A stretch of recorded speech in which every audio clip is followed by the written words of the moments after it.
वर्ष की अगली क्लास में पढ़ेंगे आदतों के बारे में।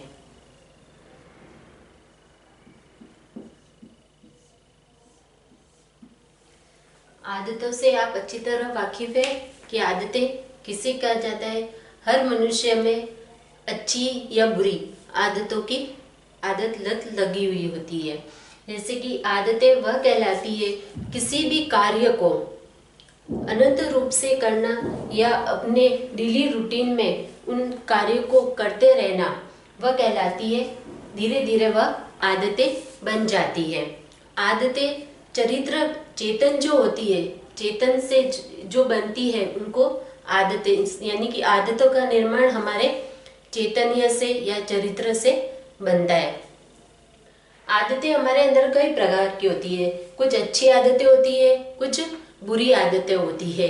तो इससे हम अच्छे हैं बुरे हैं, हमारा चरित्र कैसा है, हमारा मतलब व्यवहार कैसा है, हम दयालु है कि नहीं है, इन सब बातों का ध्यान चलता है हमारी आदतों से। आदतों का महत्व हमारे जीवन में बहुत ही मूल्यवान है। अच्छी आदतों से हमारा व्यवहार, हमारा चरित्र, लोगों का जो नजरिया होता है उस सब का अच्छा इफेक्ट पड़ता है। और इसी के विपरीत अगर हमारे अंदर बुरी आदतें होती है, बुरी लत होती है, हमारा जो एक तरीके से कह सकते हैं जो संगत होती है वह बुरी होती है, तो उसके कारण हमारे अंदर गंदी आदतों का प्रवेश होता है और उससे जो लोगों की सोच है, जो हमारे प्रति जो नजरिया होता है वह खराब बन जाता है। तो इससे हमारी सभ्यता है, संस्कृति है, कह सकते हैं हमारे आसपास का वातावरण है, उस सब पे हमारी आदतों से बहुत ही बड़ा इफेक्ट पड़ता है। आदतें जैसे मैंने आपको कहा बुरी और अच्छी कई तरह की आदतें होती है। तो उनमें कई ऐसी आदतें, उन आदतों को धीरे धीरे कैसे छुड़ाया जा सकता है, किन आदतों को अपनाना चाहिए, ये आप अच्छी तरह भली प्रकार से जानते हैं कि अच्छी बातें होती है उनको हमें ग्रहण करना चाहिए और बुरी आदतों को धीरे धीरे छोड़ना चाहिए। कई माँ बाप होते हैं, जैसे आप कह सकते हैं जैसे जो आर्थिक स्थिति से कम होते हैं, तो वो माता पिता अपने बच्चों पर पूरी तरह ध्यान देते हैं। उनकी हर रोज की जो दिनचर्या होती है उस पे ध्यान रखते हैं, उनकी अच्छी और गलत आदतों के बारे में ध्यान रखते हैं कि बच्चा हमारा रोज क्या कर रहा है, क्या नहीं कर रहा है अपने दिनचर्या में। तो इससे उनकी आदतों पर, जिन माता पिता का फोकस अपने बच्चों पे, आदतों पे लगातार बना रहता है, तो उससे तो उन बच्चों के में सुधार हो सकता है। लेकिन कुछ जैसे आप कह सकते हैं जिनकी आर्थिक स्थिति बहुत अच्छी होती है, यानी कि जो पैसे वाले लोग होते हैं, तो उनका जो नजरिया सोच होता है वह अलग होता है। वह लोग बहुत ही एकदम फ्रैंक होते हैं, वह बच्चों को हर तरह से मुक्त रखना चाहते हैं, उन पे किसी भी तरह का दबाव है, प्रेशर नहीं डालते हैं। तो इस तरीके से वह क्या करते हैं, धीरे धीरे दूसरी गलत संगत का असर आ जाता है, वह गलत संगत में चले जाते हैं। तो इससे उनमें बुरी लतें, जैसे कि आप जानते हैं कि सिगरेट पीना है, शराब पीना है, बुरा आचरण करना है, बुरी भाषा बोलना है, गाली गलौज करते हैं कई लोग घर पे, तो फिर वह इफेक्ट क्या होता है, हमारे घर के वातावरण भी पड़ता है। तो वही जो उनका जो नेचर होता है वही नेचर वह घर में भी अपनाते हैं। घर में जो हमारे सदस्य होते हैं उनका मान नहीं रखते, उनकी इज्जत नहीं करते, तो धीरे धीरे वह उनकी जो रोजचर्या का जो ये कार्य है वह धीरे धीरे उनके आदत बन जाता है। और यही आदत जब वह रोजाना करते हैं तो वह एक अभ्यास के रूप से डेली रूटीन में उनकी आदत बन जाती है। तो इस तरीके से हमें अपने बच्चों पर पूरी तरह, जैसे अगर डांट की जगह तो डांट लगानी चाहिए, प्यार से, तो कई बच्चे होते हैं जो प्यार से मान जाते हैं, किन बच्चों को है तो किसी दूसरी तरीके से उनको समझाना पड़ता है। कुछ बच्चे होते हैं जिनको डांट कर समझाना पड़ता है, कई ऐसे बच्चे होते हैं जिनको मार कर भी इन आदतों को छुड़ाना पड़ता है। तो इस तरीके से कई ऐसे रास्ते होते हैं जिनसे हमें, जिस कारण से हमें बच्चों में ये जो बुरी आदतें आ जाती है या आने वाली होती है तो उनसे हम रोक सकते हैं। उनमें से कई कारण ऐसे हैं जिनके बारे में मैं आपको बता रही हूँ।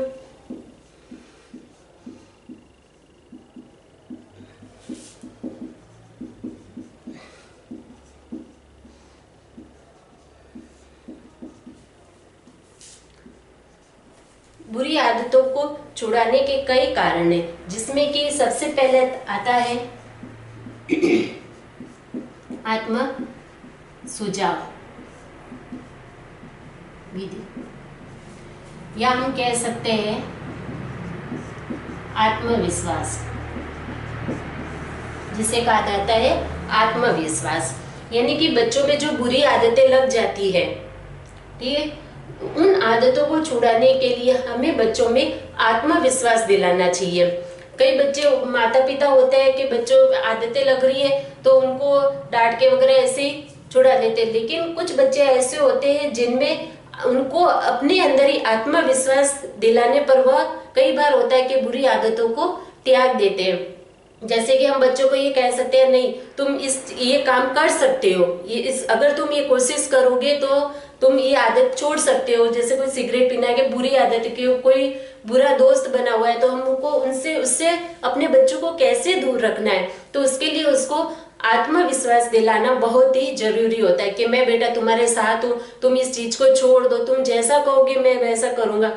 इस तरीके से किसी भी तरीके से उसको अपने ही अंदर अपने प्रति आत्मविश्वास दिलाना बहुत ही जरूरी है। जब उस बच्चे के अंदर अपने प्रति खुद से ही आत्मविश्वास आएगा तभी वह बुरी आदत को छोड़ने का प्रयास कर सकता है। इसी तरीके से सेकंड आता है संकल्प विधि। ये भी एज इट इज आत्मविश्वास का एक दूसरा रूप है, यानी कि संकल्प लेना।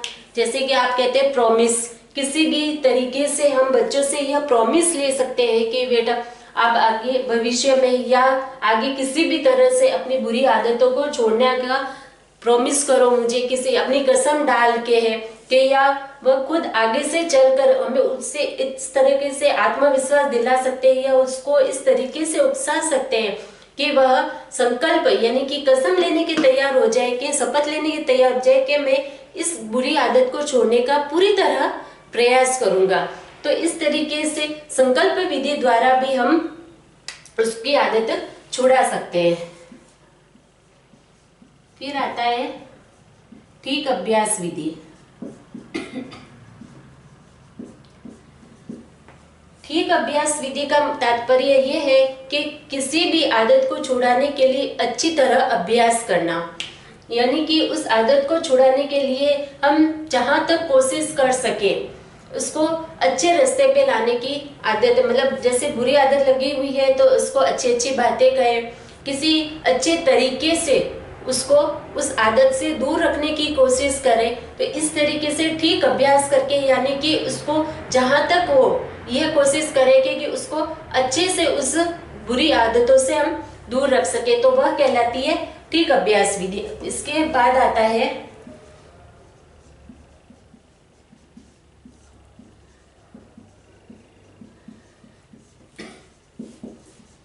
पुरानी आदतों को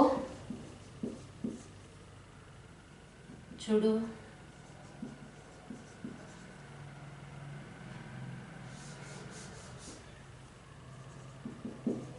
छोड़ने की विधि।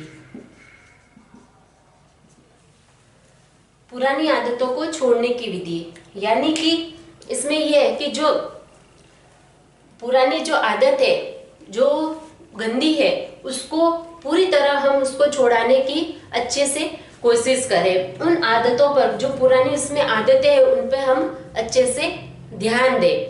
तो उन जब हमें पुरानी उसकी आदतें जो बुरी आदतें लगी हुई है उस पर अगर हम ध्यान देके कि उसमें कौन कौन सी आदतें लगी हुई है, उसको किस तरीके से आगे कैसे उनसे उसको दूर करना है या उसको छोड़ाना है, अगर वो आदतें ही हमें याद ध्यान में नहीं रहेगी तो हम उसको किस तरीके से उस आदतों से दूर रखेंगे या छुड़वाएंगे। इसलिए जो उसकी पुरानी आदतें हैं उस पर भी ध्यान केंद्रित करके उन आदतों पर ध्यान रखकर कि उसमें कौन कौन सी बुरी आदतें हैं उसको उसके अकॉर्डिंग ही उससे छुड़वानी चाहिए। फिर आता है नई आदतों की विधि। नई आदतों की, जिस तरीके से हम पुरानी आदतों की विधियों को छुड़वा रहे हैं वैसे ही उसमें नई अच्छी बातें लाएं, अच्छी आदतों को उसके अंदर प्रवेश करवाएं, तभी वह पुरानी बातों को धीरे धीरे छोड़ने की कोशिश करेगा। पुरानी जिस तरीके से पुरानी बातों का ध्यान रखना चाहिए कि उसमें कौन सी पुरानी गंदी आदतें हैं तो उसको धीरे धीरे छोड़ा नहीं, वैसे ही उसमें नई आदतों का प्रवेश करवाना भी, जैसे जैसे उसमें नई आदतों का प्रवेश होगा तो पुरानी बुरी आदतें अपने आप ही उसमें से अलग होते जाती है। वैसे वैसे आता है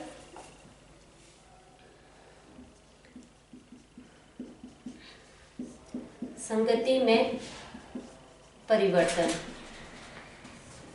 संगति में परिवर्तन से तात्पर्य है कि जो हमारे साथ बुरी संगत का असर होता है वह कहलाती है संगति में परिवर्तन।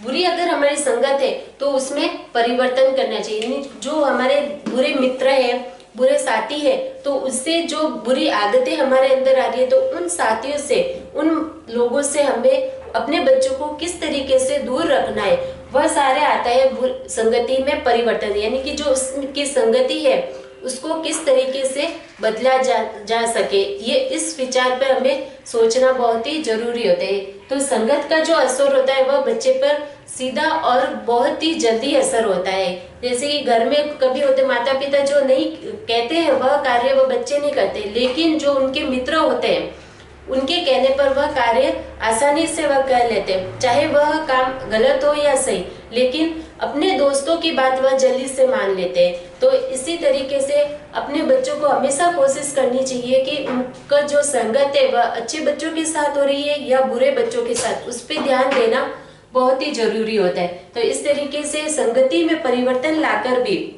बच्चों में से बुरी आदतों को छुड़ाया जा सकता है। फिर अगला आता है दंड विधि। दंड विधि में आता है कि डांट कर, मार कर बच्चों को बुरी आदतें छुड़वाना। कुछ बच्चे ऐसे होते हैं जो इन विधियों के द्वारा अपनी आदतों को नहीं त्यागते, तो उनके लिए हमें लास्ट में जाकर दंड विधि का प्रयोग करना पड़ता है। कई बच्चे होते हैं जो प्यार से कि समझाइश से मान जाते हैं, लेकिन कुछ बच्चे ऐसे होते हैं जिनकी आदतें इन सब के द्वारा नहीं सुधरती है, तो उनके लिए हमें दंड विधि का प्रयोग करना पड़ता है। उनको कई बार डांट के है, जैसे छोटे बच्चे होते हैं तो कई चीजों की जिद करते हैं, लेने कोई बाजार में जाते हैं तो सामान है, कोई चीज है, लेने की जिद करते हैं। अब वह वस्तु सही है कि नहीं है उस चीज के लिए हम समझते हैं, लेकिन वह बच्चा नहीं समझ पाता है, तो उसको समझाने के लिए हम कई बार उसको डांट लगाते हैं। कई बार होता है कि उनको मारने की भी जरूरत पड़ सकती है। तो इस विधि के द्वारा भी बच्चों को उनसे बुरी आदतें छुड़वाई जा सकती है। फिर आता है पुरस्कार विधि।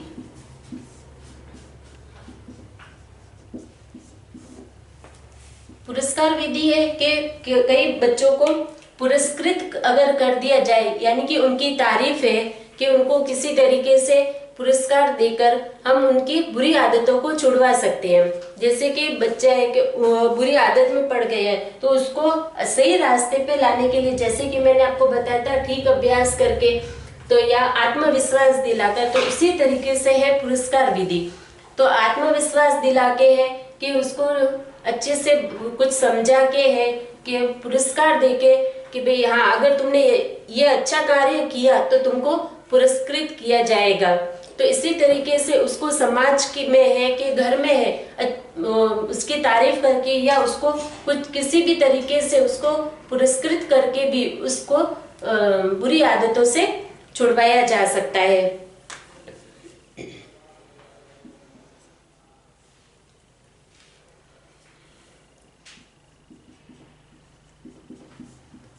फिर आता है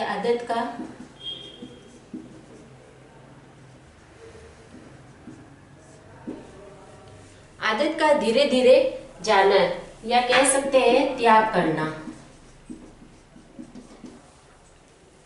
आदत का धीरे धीरे जाना यानी कि कोई भी आदत होती है जो कि लंबे समय से चली आ रही है, वह आदत अगर हम चाहे तो भी वह जल्दी से या एक साथ खत्म नहीं हो सकती या त्यागी नहीं जा सकती। तो कुछ आदतें होती है, उन आदतों को धीरे धीरे यानी कि धीरे धीरे कुछ समय के लिए उनको आराम से छुड़वाया जा सकता है। तो ये आदतें जो होती है वह बहुत ऐसी होती है, जैसे कि बुरी संगत का असर जो होता है, बुरी लत लगना है, ये आदतें कुछ ऐसी है कि जिनको जल्दी से नहीं छुड़वाया जा सकता। तो वह आदतें उनको समय अनुसार धीरे धीरे छुड़वा सकते हैं कि उस आदतों को छुड़वाने के लिए उनको कुछ समय का वक्त देना बहुत ही जरूरी होता है। तभी, क्योंकि ये आदतें जो होती है वह बहुत ही लंबे समय से और बुरी तरीके से लगी हुई होती है। तो उन आदतों को छुड़वाने के लिए कुछ समय जरूर लगता है, लेकिन उनको पूरी तरह छुड़वाई जा सकती है। फिर आती है अगली लास्ट अप्रत्यक्ष